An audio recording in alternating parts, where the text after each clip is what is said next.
Welcome to the Couch where your mental health matters. This is your host, Dane, not your average therapist. And as always, here on the couch where we talk about mental health issues from A to Z. So we're going to talk again today. And today I got a very special guest that's in the building. One of my dudes, one of my cats that I grew up with, Orangeburg, South Carolina native. Woody Dantzler is in the building. What's going on, brother? How you doing? Mr. D, I'm good, man. How are you? Doing good. Can't complain. Again, I appreciate you coming on, blessing me with your presence and your knowledge and everything you got going on today. So we definitely gonna dig into you a little bit and see what you got going on. Appreciate the opportunity.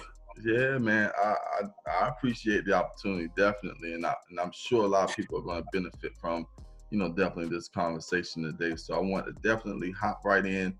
And again, introduce our special guest that we got on the couch for today, Woody Dantzler, entrepreneur, life coach, athlete, dad, all these different things. But enough of me talking. I'm gonna allow Woody to introduce himself and let us know what he got going on a little bit.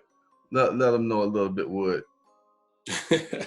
Well, just a little bit like me. Like I said, me and Damien, we grew up on Orangeburg, South Carolina. Knocking around on Crawford Street. Yes, sir. Enjoying life, growing up and all that. Well, yeah, Orangeburg, South Carolina, born and raised, now living in the upstate. Been married about 10 years now. Got 2 girls, lovely girls. It's awesome being a family man. I've been in pharma sales for about 7 years now, but I also do a lot of community work where I have my own business where I do professional speaking, motivational speaking, inspirational speaking, because my whole goal is to really help individuals unlock the greatness on the inside of them and be able to walk and live it for the rest of their life, and then be able to encourage others to do the same. So, that's kind of my platform. I use football to do that. I was able to get my scholarship, played at Orangeburg Wilkinson High School, played ball at Clemson.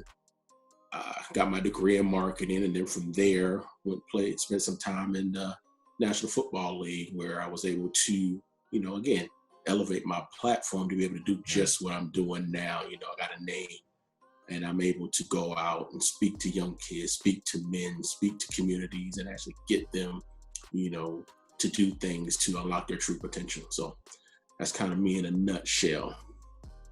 And Woody is really being modest right now. Woody is probably this generation, our generation, probably the top dog in football. If you ask around I'm not even gonna say Orangeburg, but if you go anywhere in South Carolina, North Carolina, Georgia, and you speak anything about the 90s football, Woody name is gonna be on that list.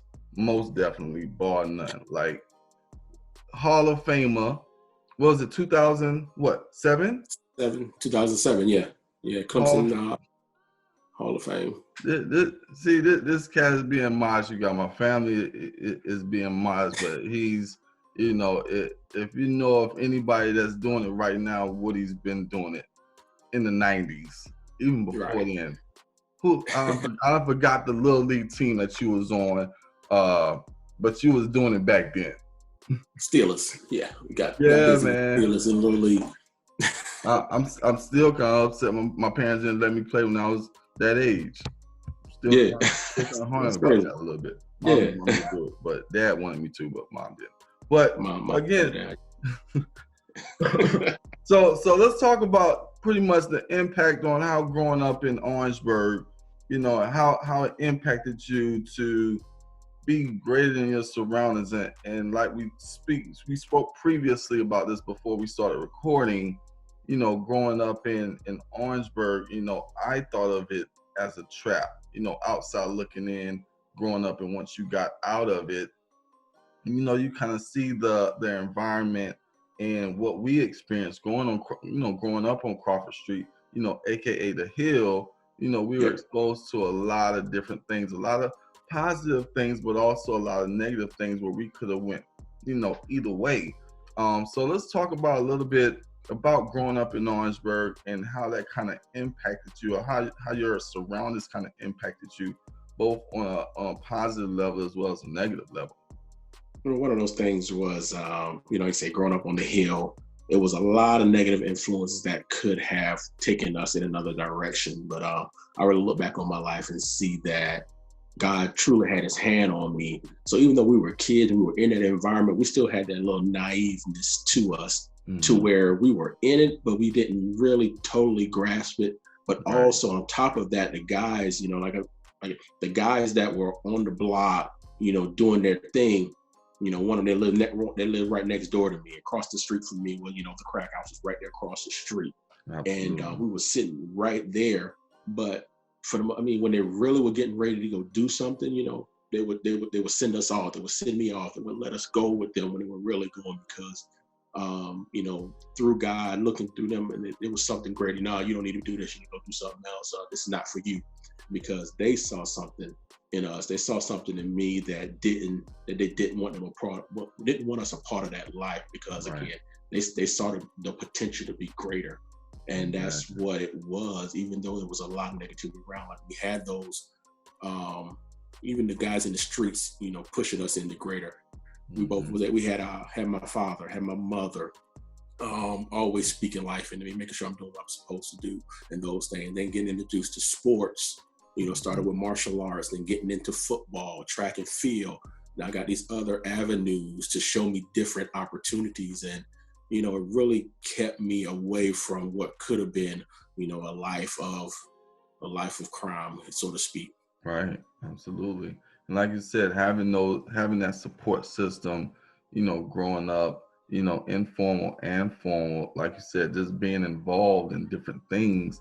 And I think that's lacking a lot in today's society. Kids are only really involved in, electronics and, staying in the house. And when we were growing up, you couldn't keep us out the street, like literally. Not exactly.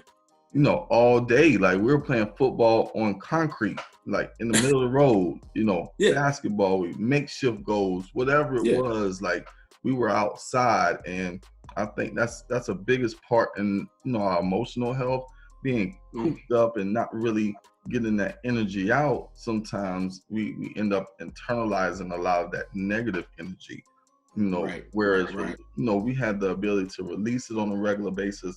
Almost daily, we were at each other's house, from your house to my house, other friends' house on the same street. And I don't see that as often nowadays, whether that's due to paranoia, anxiety, parents on that, anxiety that they're dealing with, in regards to not knowing your neighbors, all of those things kind of contribute to, neighborhoods not being the same and upbringings not being the same. So fast forwarding, we're in high school, you're getting these accolades, all these accomplishments, doing wonderful things. Then you graduate, and when you go to Clemson University, and of course you're an awesome student athlete there, but I want to talk about the experience from the standpoint of growing up in Orangeburg, predominantly Black high school, predominantly Black side of town. I wouldn't say that Orangeburg is predominantly Black, because it isn't, but the way that we grew up, that's all we pretty much saw, on a daily basis. So going from a high school in an environment that was predominantly Black to a predominantly white institution, how did growing up in Orangeburg, and your experiences, how did that kind of help you kind of transition, to that? Because I'm pretty sure that was somewhat of an adjustment for you. Yeah, it was an adjustment, but the beautiful thing about it was a big adjustment, because as I mentioned, unfortunately, a lot of people that are in those types of cities, those types of neighborhoods, they really rarely travel outside of that environment. Right. So they don't get a chance to see other things, other cultures, other people, other cities, other environments. So, being able to, even in high school with Coach Brown, taking us to different 7-on-7 tournaments, even out of state, we getting to see different people, different environments. Track and field, we definitely traveled all across the country, Junior Olympics, being able to go places like Virginia, California, Louisiana, so you're seeing all these different areas and, getting exposed to different things. But the biggest thing about it, as you stated, OW, we call it, it stood for one white, because really it was predominantly Black. Right. But being able to transition from there to Clemson, part of that was was the fact that we got to travel and experience different cultures. But another part of that was when I got to Clemson, it was a big culture shock for me. I wasn't used to really being around this many white people. But, with the words of my father, he said to me, when I'm getting ready to go to school, he said, don't you go up there and be just a football player. Right. So essentially he was telling me to go out there and experience, get to know other people, other cultures. So, I was in multicultural affairs. I was meeting people in student government. I was, I used to go into the president's house. I knew the president by a name-on-name basis because, he did his annual, welcome to the freshman class. And he put this thing in, hey, if you ever need anything, just stop by my house because the house is right there on campus. And I'm that guy. You said it. I'm on my way to class. I got to walk by the president's house to go to my classes. I knocked on the door and I went on in. That first day, he just happened to be in there. We talked a little bit, but it was a beautiful thing to be able to talk to the president of the university one-on-one, build a relationship. And, he had this snack closet in there that was pretty much bigger than my whole apartment with 3 other people that lived in it with me. Right. And I stop in there, grab that and go on to class. He may be in a meeting, but, I had that relationship where I can go in there, but I knew different people across campuses. My major was marketing. I'm in the biology department. I know those people. I'm in Sykes Hall. I know the individuals who take care of the administrative stuff in the university. So I know all these different people in different positions. So I got a broader mindset and just to be able to interact with other people. So I wasn't just interacting with the football team. Football just wasn't my culture, but everyone there. So I'm interacting with people from, out of the U.S. You got people coming from Africa, from Europe, right. Different countries, Asian individuals coming over. I get to interact with them. The white counterparts, obviously, because there's so many there. But just being able to get different perspectives and learn different people with no preconceived biases, getting to learn people. And that really helped me grow. And all that stemmed from my dad saying, don't go up there and be just a football player. Right. And man, and that's something big because a lot just in our society and being a Black man and being an athlete, you grow up in a sense, pretty much, and especially your caliber type of player where you were kind of like the head dude. Like when you talked about Orangeburg football from 93 to 97, it was Woody. It was Woody Mania. And a lot of people experience that. A lot of guys in college experience that, like they're the number one dude, but when they get to college, then it's a shock that there's a whole bunch of number one dudes. Yeah.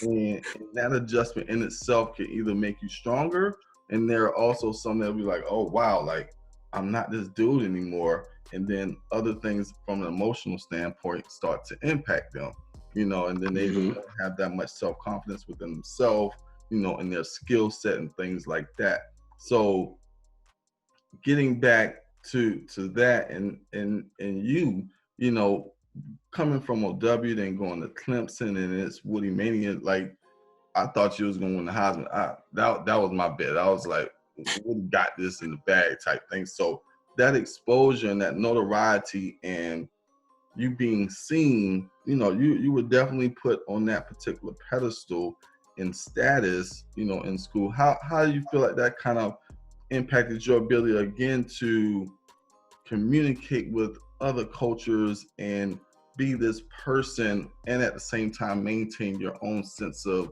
self and identity? Well, the big thing for me is what a lot of people know. I'll just go into this really briefly. Even up to now, more so back then, one of my biggest struggles was insecurity. I can recall one summer, elementary school or middle school, whichever one it was, making the conscious decision, because you look at a brother, I'm not the lightest crayon in the box. And I was self-conscious about that. And I remember one summer sitting in the whole house, not wanting to go outside when the sun was out because my goal was to be lighter come the next school year. So that's something that I kind of dealt with, and then, starting to play ball gave me a little bit of confidence. But even there, those insecurities of being successful at playing ball, being successful, if I pass a test, can I do it again? So struggle back and forth with those insecurities of actually understanding that, yes, I have this greatness inside of me, and it's coming out, but will it ever run out? Can I always continue to do this? So what really helped me was to be able to recognize that those insecurities is more like, my faith is a big component of who I am and what I do and what I believe. So just as Paul was talking about the thorn in his side, I realized that, that those insecurities was something that could either make me do one or two things. We talk about fear. You can forget everything and run, or you can face everything and rise. Right. So I chose to face it. So I looked at these things, and that's what really made me be so analytical about myself. So I know where my strengths are, I know where my weaknesses are, and I'm always looking for ways to improve myself. So beginning to surround myself with individuals that could grow me, help me grow, is one of the things that I did to cope, and really taking a look at understanding that who I was as an individual, what I brought to the table, right. And then being able to maximize that, and not shying away from those insecurities, but embracing them and allowing them to push me to be even more better. So that's kind of how I work through that. Wow. And I've always said, and I tell a lot of people that I speak to, whether that's, panel speaking engagements, therapy sessions, whatever, one of my mottos and one of the things that I live by now, is acceptance leads to change. Like, we have to fully accept like what is at that particular moment in order to change our perspective on it and change how we respond to it.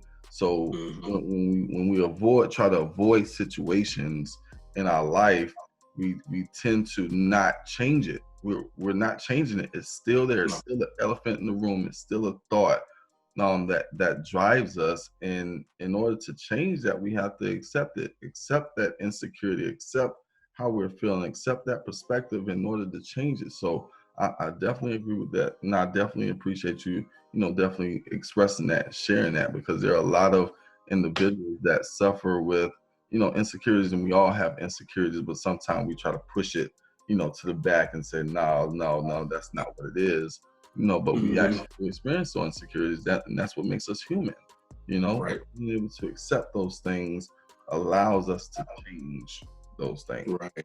So, and then another part of that, I want to just elaborate a little bit more. One of the biggest things that really helped me embrace a lot of that was, I may mention before about my faith being my driving force. And what happened in 1999, I just remember having that conversation because, we all grew up in the church. Yes. Yes, we grew up in the church. But from my vantage point, I was just at church. There was no children's church. We went to church. And you get your peppermint, you sit still, you be quiet, you listen to the preacher, don't you move, don't you talk, don't you do nothing. Right. That's kind of, so I knew about Jesus, I knew about the Bible, but I didn't really know him personally. And I just remember getting these tugs come, when I was in college. And then one day in 1999, I just remember having that conversation and just saying, God, if you're real, I need a sign. Mm-hmm. And the very next day, the Clemson coaching staff was fired. The entire coaching staff was fired. So I'm sitting here like, okay, again, I'm a naive kid. I don't know how this process works. Right. This coach gave me my scholarship. So if it wasn't for the scholarship, I wouldn't be in college. So what's going to happen now? Am I going back to Orangeburg? Because I'm not going to be able to pay for college. So again, these insecurities, I don't know what's going to happen.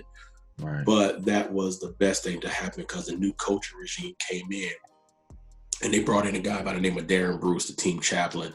And for the first time, I heard the gospel as, you do this, you go to heaven. You do this, you go to hell. You need to know Jesus as your personal Lord and Savior. And from that moment on, everyone talks about, everyone put their legs in their pants, one leg at a time. Once I heard that, I was in both feet at the same time. I jumped in on that bandwagon, and that reshaped the way I thought, because now it's not always about me. So now my perspective shifted. So now my goal was, I don't want to let my father down in heaven. I don't want to disappoint him.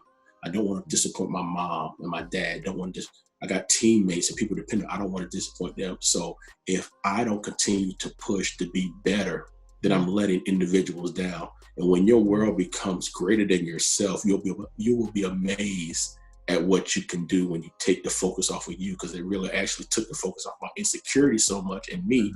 And I was able to put the focus on making sure I'm being the strongest link in the chain that I could possibly be. Right. I wasn't going to be that weak link because I know individuals depended on me and I didn't want to let anyone down. fast forwarding, we're fast forwarding to, definitely, got into the NFL. Unfortunately, you were on the Cowboys, and unfortunately, you ran that kickoff return for the 49ers. You look. I got my poster up on here. I think just to commemorate that, I may get a picture of that and blow it up and have you running down the sideline, because that's all I remember is you running down the sideline, high stepping. I was like, this dude here, no, he's not. But that's another.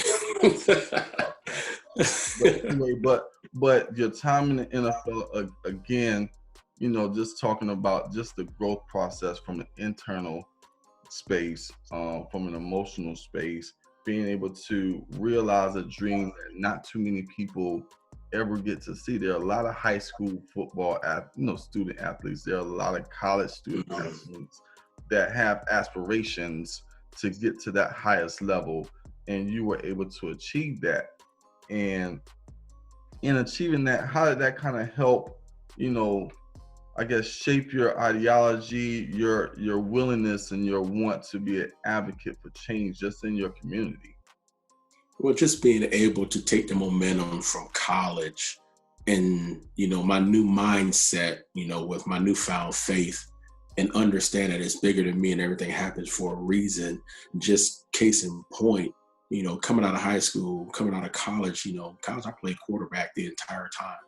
And then I was selected to play in the Senior Bowl. And the Senior Bowl is the all-star game for college football. And that's when all the NFL's coaches and scouts, they're at practice, they're at the game, they're evaluating talent right before, the draft and all these different things. And I find out a week before going to the Senior Bowl that they had me selected to play running back. So that was a shocker. So it's when, again, that fear thing coming in, forget everything around, I'll face everything around. So now I have a week to train and try to prepare myself to go into this evaluation job interview type deal as a running back. So it's just one of those things. Adversity, introduces a man to himself. I got that from Marcus Lattimore, a good friend of mine. So I'm not going to steal that quote, but he said it introduces a man to himself. So when that was phased, like, okay, let's go. I'm going in and do what I can do. So I worked, and I was able to overcome it. I was able to get a spot to go with, free agent to the Dallas Cowboys. But just being on those teams and getting out there, realizing that it's just like any other team that you're going to be on. You got some great players, you got some average players, you got some crappy players, and you got some system players. And that's across the board. Mm-hmm. And to be able to get out there and actually excel and have some of my teammates tell me, I don't understand why you're not playing more. You're probably one of the best running backs in this league. And I mean, and those things just, it fueled me to continue to push. Because again, what I'm doing is I'm building a platform, because at the time I didn't know it, but looking back on it, I understand that God was building my platform for me to go out and do what he wanted me to do. Mm-hmm. But the greatest thing about that was it's so good about preparation. So I'm preparing, I'm working, I'm growing, I'm learning people. I'm getting introduced to a lot of different people and understanding things. And that game you're talking about, that was actually, I was on practice squad for the first half of the year. And that was my first time playing in a national football game. Wow. And that was, first time getting out there because of my preparation. When the moment presented itself, I was able to show and prove. But the beauty, here's one last thing, and it was a test, that return, it was a testament to life, because a lot of people don't know this, but I actually went the wrong way. The return was designed to go left. I decided to cut back right because I thought I saw a lane which closed up immediately. And if you were able to look at that return, and you can see pretty much everybody on the defense had their hands on me at one point or another. Yeah. But that's what life is about. Sometimes you're gonna make a mistake. You're gonna go the wrong way. But I could have just, once that first person hit, I could have just laid down. But no, it's the determination to really be able to continue to push and continue to dig. And sooner or later, like you said, you see me running down the sideline. But that's what it was. After all that pushing and digging and dealing with adversity, getting hit, getting grabbed, stumbling, tripping, pushing people off of me. Before long, I was able to see the light and I was able to make my way into the end zone. And, it was just, that's one of those things. It's a testament of life, going the wrong way. But, you make a mistake, say a righteous man falls 7 times. But what the thing that makes him righteous is the fact that he decides to get back up. Right. So we got to keep pushing. We can't let mistakes and adversity and past experiences shape the way we move. Yeah, absolutely. That's a definite metaphor, illustration of perseverance, courage, because courage is not the absence of fear. Like you said, it's still willing to walk through that fire to get to that other side, because once you get through fear and once you're able to get to that other side, there's only positive and infinite possibilities, that's going to be on the other side of fear. So that's a great testament and a great metaphor that a lot of people are going to listen to and watch this and understand that even though we're going through, difficult times, there's definitely something positive that's going to come out of, this negative situation. I guess that's like a segue, into this final chapter.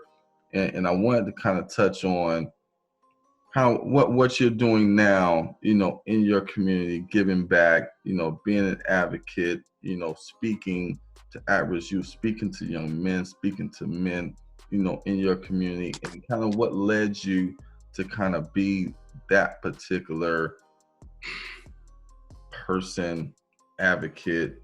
What kind of fuels that passion for you right now? The answer to that question is just recognizing strengths, talents, and abilities that I possess, that I've been given. And I've always been, my wife actually coined this to me and said, I'm an unapologetic different. I don't mind being my own person. I don't mind walking my line. One of the poems that I kind of pattern my life after, Robert Frost, when he talks about, 2 roads diverging in the woods. I chose the one that was less traveled. That's made all the difference. I've never been a follower. I've always been someone who liked to go his own path. Yeah. And it helped me because another thing that I have is the ability to look at an individual, and despite what was apparent, I still see the potential. I still see the greatness. I still see, loads of ability. And that's what I see. And that's how I treat people. And one of those things is, I'm a firm believer that how you perceive something, how you see it, is how you treat it. Yes. And that's so prevalent in our society today. So many people have a lens in which they see other individuals, and it shapes the way they treat them. Wow. And it's rough that way, but I see it, and I genuinely want to see people be great. Wow. So I was given this opportunity to be able to stand in front of individuals and speak to them, connect with people on a level that not many people are able to. Just the other day, I helped one of our ladies at the church move, and I wasn't thinking nothing of it. We're moving her stuff, and we got to her new apartment complex, and we're moving things, and this young guy comes up, 15-year-old kid. I spoke to him, and I just said, hey, how you doing? He spoke back, and he said, hey, do you need any help? And I said, hey, if you're willing to help, sure. Come on. Yeah. And I didn't think nothing of that interaction. So when we're going upstairs, he got some stuff in his hand, and Miss Diane, this is Rhett. He's your neighbor. He's downstairs. He volunteered to help out. And she said, oh, she told him. Then I went back up there by myself, and she said, my God, you just don't understand. These people are drawn to your anointing. She said, and the next thing you know, his father came. He started helping out, and it's like, and she said, people are just drawn to you. It's your gift. And it really opened my eyes to some things that I knew, but just to hear her say that, it's just, it is a gift, because I can talk to anyone. I just notice different avenues in which I'm in front of people and we're talking, and we're having good conversations, and people are realizing some things about themselves. So that kind of pushed me to continue to do that, because the thing, if you want to see people change, you have to give them the opportunity to do so. And for me, it starts in my house. You got to start in your house with my wife and my kids. You take care of your home first, and then you're able to get out in the community and grow the community one interaction at a time. So I finally decided, a couple of years ago, to actually start my business. and do it firsthand and really get out there, especially with the name that I've been given and the accolades that I've been able to receive. I'm able to get into places that most people cannot. So my wife have to remind me about this all the time. How many people can call the president of the university on your phone, on their cell phone? How many people knows this judge or this police officer or, this business person? Who knows this? Who has those many people in their Rolodex? And that's just being able to get out and network and then be able to get out and talk to these people to really get out and affect change. So it really pushed me to get out and do that because of that platform that I've been given. We want to kind of get your thoughts, your feelings about, this situation with police brutality, with the protests and things like that. What do you think, or what's your thoughts on how can we help better this situation? Because there are a lot of people that are like George Floyd, that are like, Mike Brown, that are like Trayvon Martin, all of these things, and yet and still, when we do kind of stand up or want to speak out about it, we're ridiculed. We're talking about Colin Kaepernick. We're talking about countless others that want to speak out and have spoken out, but at the same time ridiculed for just people having this perspective. Okay, if you're a football player, be a football player. Don't be a politician. Don't be an advocate. Do what you do best. That's why you get all these millions. That's why you get all this money or whatever it is. But because we're wanting to be progressive and create a society where we're unified and we're thinking, that everyone deserves an opportunity to be great and be successful, but at the same time we're experiencing this. And us as Black men, how are you viewing this? Because I'm viewing myself as a Black man, as a Black father, a contributing member to society. I have a career that I'm proud of, and I give back to my community, all the time, but when I'm walking out here and depending on the way that I'm dressed, because I have a lot of tattoos or because I have on a hoodie or something like that, that depiction or how someone looks at me or their inner thoughts, may impact how they treat me. And I don't want my son to grow up, I don't want my daughter to grow up in this type of environment, but this is where we are right now. And I know I just went off on a tangent, but but my question is for you, how do you address that? What's your thoughts and feelings about that? Because I know it has to hit home for you as well as being a Black man. Definitely. And those were one of the conversations even back growing up, my father and I used to have when he would point out certain things. And, on my side, I have that idealistic personality is where I view things really differently.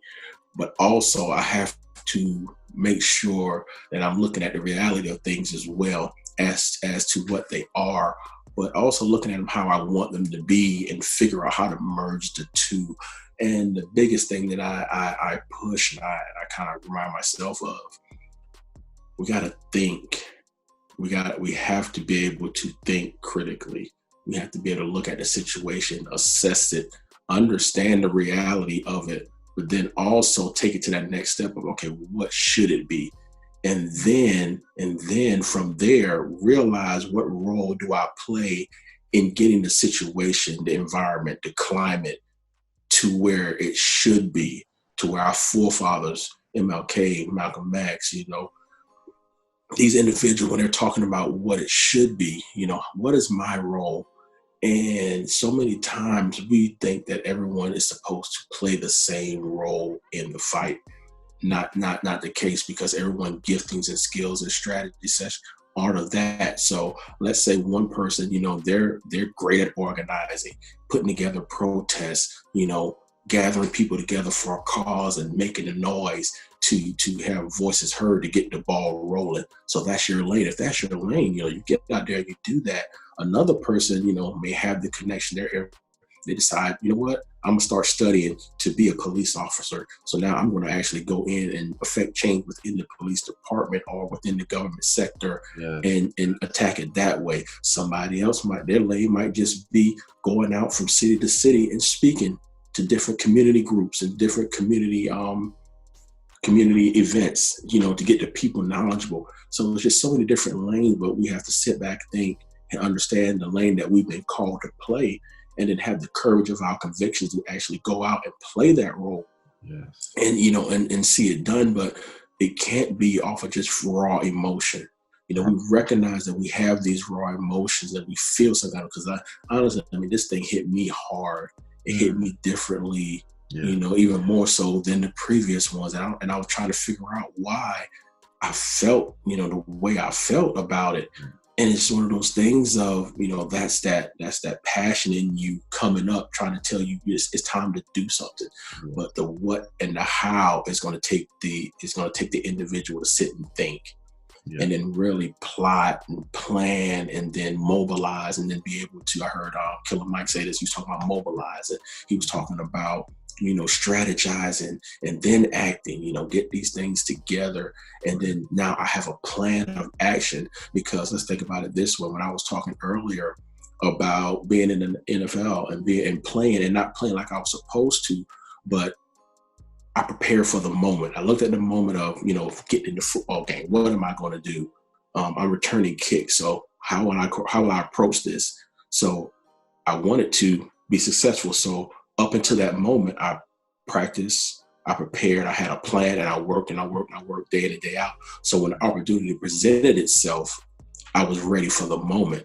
And so many times we as a people, we haven't plot, we haven't planned, we haven't strategized, and we're not prepared for the moment. So in the moment, we're paralyzed and we don't know what to do. So what happens is we are overcome by our raw emotions, and we can't channel. There's nothing wrong with the raw emotion. That's one thing I want people to understand. There's nothing wrong with it. There's nothing wrong with being upset. There's nothing wrong with expressing that you're upset, angry, frustrated, sick and tired of being sick and tired. Right. But when you get that energy, when you get that feeling, how do you channel it?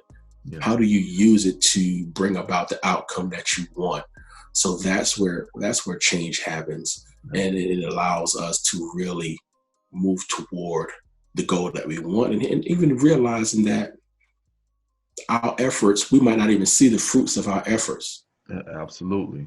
Right. Dr. King said it best. He said, we as a people will get to the promised land. He said, I may not get there with you, but we're going to get there. And, that might be part of the plan. That might be part of the process. Right. So those are the things that we have to take in mind when we're getting ready for things. But it is definitely a time to where we need to hold those individuals responsible, because we are held responsible for our actions, even some actions that we don't even commit. So we need to be able to get to a place where we're truly holding individuals accountable. And you got to realize, how do you do that? What are the laws? What do these laws mean? How are they implemented? How are they supposed to be implemented? Who deals with writing the laws? Who enforces the law? Understand these different chain of commands and seats, and the Senate, the House of Representatives, the police captain, the chief. All these different people. Understand their roles. Your mayor. Your represent. You got to understand all of these people, who they are, what they do, how to contact them, and then be able to move that way. So with everything that's happening, either you can sit on the sideline and talk about it happening, or make a plan to get involved and actually do it, do something about it. So, right. But that takes thinking, that takes strategizing, that takes guts. It not only takes guts and thinking, but it takes, a collective, to come together. And, us as Black people, and I say this all the time, we're so individualistic. We live in an individualistic society, and these days and times we need to be able to come together and again strategize and implement and understand laws, understand policies, understand all these things in a system that was built not for us. So we have to be able to, like you said, infiltrate the system to be able to create change. But become a police officer in your community. If police officers ain't crap in your community, become one. Be that change that you want to see, And you know, growing up in Orangeburg, for a while, you know, I saw a transition from earlier on to, you know, high school leading into college. But early on, we knew some of the cops. Yeah. We know, and they came into the neighborhood. May not like exactly what was going on in the neighborhood, but the dope boys knew the cops. The cops knew the dope boys. They knew the grandmothers that was on the street. They knew the elderly. They knew all the families. Somehow we were all connected. I know your uncle. Oh, I know your daddy. You see what I'm saying? So when you know someone on a personal level, in a sense, and you've been able to develop this rapport and this relationship within a community, all this unnecessary killing, you know, it dies down because you know this person. You know, you're not walking up to a complete stranger and it's like, you know, this Tom, Dick, or Harry just coming into the neighborhood that's never visited before or never been around there and don't understand the culture. You know, it's a culture shock for him as well. He's living in fear as well. You know, I've always said, like, certain jobs take certain types of people. Not everybody could be a therapist. Not everybody could be a speaker. Not everybody could be a police officer or a firefighter. No. Nobody, you know, not everyone can put themselves in the way of danger on a daily basis and not feel impacted by it. But if it impacts you to the point to where you fear for your life almost every day, then you may want to get out of that particular environment or profession. It just may not be you. You know, so again, just being able to infiltrate certain situations, whether that's becoming a cop or you know, becoming an attorney, you know, trying to become a judge or someone that, you know, creates laws, you know, understanding that whole process is important for us, but we don't take the time. We want this immediate change, and then when something happens, it's like we're in an uproar and we want something to happen right now, and then not understanding the law. You know, someone gets charged for murder and they're found not guilty on murder, but they could have been charged with something lesser and gotten, you know, some type of punishment. But a lot of cops, you know, have been getting off scot-free, just the technicalities, you know, or the verbiage within the law. So we have to understand what the laws are in order to change those things. So you're absolutely right. You know, being able to know your lane and whatever it is that you're passionate about, utilize your passion in order to provoke change. You know, on that note, you know, just case in point, as you just mentioned, you know, another one of my big passion points is education. I'm a firm believer in, you know, that's why I'm always self-evaluating myself and looking for ways to improve. But, you know, you should be a lifelong learner. And I have an issue with our educational system. You know, they take our kids and they prepare them by teaching them, feeding them information to memorize, to pass a test. It is not actually, they're not learning the information to be able to apply it. So I take big issue because I want my kids to be able to learn. So when we're having a conversation, I'm asking questions, you know, we're talking through the information and trying to really understand it so you learn it so you can apply it. So for me, just going, so I sit on, you know, the school improvement council at both my daughter's school, you know, so being able to do that, I'm getting involved. But then once what I realize is you're sitting here, you're talking to, you know, other parent volunteers and the principal and the vice principal of the school. And by the time it gets to them, they're just following instructions. So I got to understand, you know, being able to get in contact with those on the school board, at the school district. So you have a district meeting every week of the school board. You can go in, not even knowing that every Tuesday they're having this meeting and it's open to the public. You can get in there. But then even from there, because the district gets their stuff from the State House. So being able to realize who is in the State House, who is the South Carolina Board of Education, who are these individuals that are making these policies, these procedures, these lesson plans and passing them down. Where are they getting this information from? Okay, so it's coming from DC. So, okay, who are people up there? So now you got to understand this whole chain of command. We're trying to fight a school battle that's really not a school battle. It's more of a Board of Education battle where you got to get on up the pipeline and realize and understand how to get my voice heard. So it's a strategy session of learning these different components of what's going on, and then be able to affect change that way. Because if I keep fighting, it's like going out every year and going out to a tree and cutting off the branches, and then can't understand why a couple of months later the branches come back. You know, I'm not dealing with the root issue. I'm cutting off branches. The branches gonna grow back because I'm not dealing with the root issue. So figuring out what that root cause is, and then strategizing on how to attack that, and then that's when you'll begin to see the change that you're looking for. But it takes time, it takes effort, it takes consistency, it takes pushing through frustration, it takes pushing through anger, it takes pushing through the setbacks, because there's a goal in mind. There's something that I want to achieve, and that's my focus. I'm focusing on that goal, and despite what happened, just what I was talking about with that return. Yes, I went the wrong way. I made a mistake, but my goal was to get to the end zone. So no matter what happened, I was focused on getting to the end zone, and sooner or later, I got there. And that's what it has to be. It has to be that firm foundation of recognizing what the goal is, understanding and figuring out where I am, and then devising the best way and method to get there as fast as possible. Wow.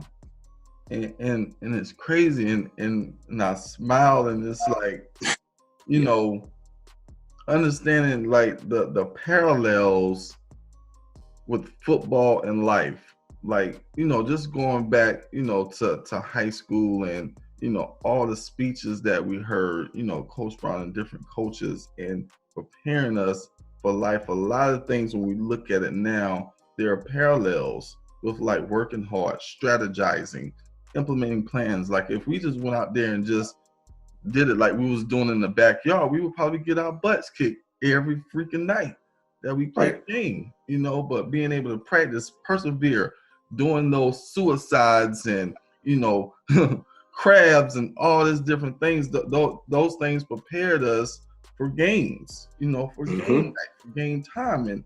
And even in today's time, like preparing ourselves, you know, strategizing, obtaining knowledge, working hard, feeling like giving up, but not giving up, perseverance, all those things are parallels between sports and what we deal with on a regular basis, on a daily basis, you know. And I definitely appreciate that insight for sure, Woody. Like definitely, I appreciate that. So we gonna switch it up a little bit, but before I let you go, we gonna do like this hot seat type thing, right? So it's I usually have like a little jar or something that I pick from, and just pick one and just come out. But we're gonna keep it family oriented today, because sometimes I can go left field, right? Oh wow, yeah. So I'm gonna ask, because I got a thought in mind, but I'm gonna ask you hot seat question. What NFL or college player would you say closely resembles your skill set? Yeah, let's see. Person most closely resemble my skill set, I would say, maybe from the actual skill set, and then also from being able to go through different things, I would say Kelly Bryant. Wow. And I say Kelly Bryant because I actually look at the pattern of, you know, first of all, a lot of people don't know, even coming up, you think about, I can think about a time, you know, being on the hill where I almost did not make it, literally having a so-called friend of mine have a gun put in my mouth asking me for candy, and, you know, pulling the trigger, joking, it wasn't loaded. But I mean, that very well could have, he thought it wasn't loaded, but then next you know it was loaded, and then, you know, I'm gone. Right. You know, and I think about Kelly Bryant, who he battled this disease that almost took his life. So, you know, life-threatening incidences, and then actually getting into college, being able to, because when he got there, he was the guy to take over after Deshaun left. And then you got this battle of the young kid coming in, nothing knocking against Trevor, but Trevor was a phenomenal kid, right? Getting to know him. So it's just those things, because when that new regime came in, they actually brought in a quarterback that they had recruited, and they wanted him to play, and they tried to get me to move to another position. So just seeing that, wow, and just seeing how our lives kind of parallel, and then to see him, you know, continue to push, continue to grow, 1 minute they're saying, hey, you don't throw enough. So he sits there now, he doesn't run enough. These different things. But I would say Kelly Bryant, just for those reasons, not just from his athletic ability, coming from a small town, and excelling to one of the highest levels, but just being able to overcome personal stuff as well, to be able to continue to push through and be successful, because, he left Clemson and went to Missouri, and then having a couple of injuries, but still he was pretty successful. So to answer that question, the person that both on the field and off the field that comes to mind is Kelly Bryant. Wow. Awesome. Never knew that. Wow. Appreciate that. Last one. Okay, let's go. Last one. Guilty pleasure. And when I say that, let's say, for example, my guilty pleasure is gummy bears. Like Haribo gummy bears. Like, I literally eat them probably once or twice a week. Like, I'll get a $1 pack. So that's kind of like my guilty pleasure. What would you say is kind of like your guilty pleasure? Like something that nobody knows about what he likes just on a regular day? Oh gosh, if you want to talk food, if you want to talk, I don't know, guilty pleasure, because I switch up so much. But it probably would be something. I don't know, because I do have a sweet tooth that I keep under wraps. But you mentioned gummy bears, so I'm gonna go down that lane. And probably say, donut sticks and ice cream. Oh wow! And I can go pretty bad on that, right? And just especially my family picked at me. Some of my people don't know. I'm a little different, so I like soft ice cream. So my ice cream come out the freezer, and my kids be picking at me. Oh my God, Dad, I can't believe it. I actually put my ice cream in the microwave to melt it a little bit before I eat it. Oh wow!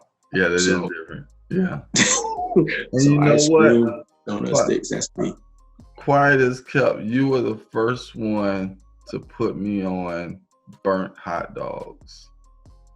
Like black, crispy, burnt hot dogs, and it'd be pink in the middle. You're the first one to put me on that. I'll never forget that. And that's like coming off the grill thing. Ketchup. Yeah. So we would have like the butter and the oil, on for the fries and all that stuff. Like, all that, man. Yeah, I remember all that stuff. Definitely. Yeah, we eat better now, though. We eat better. We eat a little bit better, for sure. A little bit better. For sure. I got, before Friday's in my act up day. A little bit. Yeah, I got to maintain these abs a little bit. Can't get no high blood pressure and all that. But definitely, again, you guys, we're sitting here with Woody Dantzler, my guy, my childhood friend, for sure. I definitely appreciate him stopping by on the couch today. Awesome. This is an awesome conversation.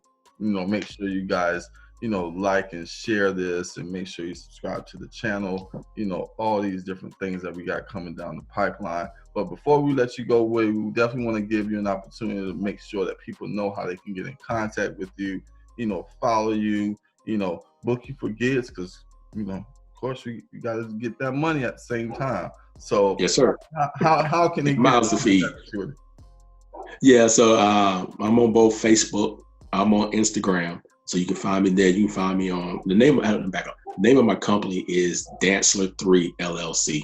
So that's the name of my company. But if you wanna book me for gigs, speaking engagements, mentoring sessions, counseling sessions, you can find me at info@dantzler3.com. So that's DANTZLERIII.com. So info@dantzler3.com. I'm on Facebook as Woodrow Dantzler III. You can also find me on Instagram at Woody Dantzler III. And that's where I'm at. You can find me there. So Facebook, Instagram, and also email info@dantzler3.com. And we'll make sure I definitely have all that information at the bottom of the screen by the time you guys see this. So it'll be popping at the bottom of the screen, definitely. So definitely, look them up. If you need to reach out, if you need to contact him for any reason, he's definitely, one of those guys that I would definitely vouch for, and the passion that he has behind what he does. It's awesome, and it's authentic, and it's truthful, and it's genuine, and all those words in between. So definitely, I appreciate you from the bottom of my heart, Will, for definitely stopping by on the couch, doing awesome things out here in the community. You're going to continue to do awesome things out here. So I definitely appreciate it. Yes, sir. Appreciate it. This couch is pretty comfortable, so I'm gonna have to come back. Yes, sir. Yes, sir. Anytime, like I said, you family. So anytime you come into the house one time, you family. So you can get your own juice, get your own snacks, got chips, all that stuff. Just go ahead and stop, kick your feet up, and chop it up for a little bit.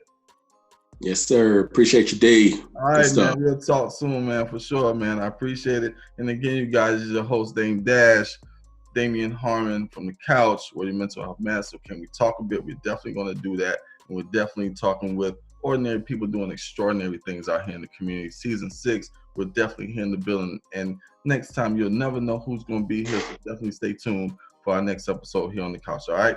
Talk to you guys soon. All right. Peace.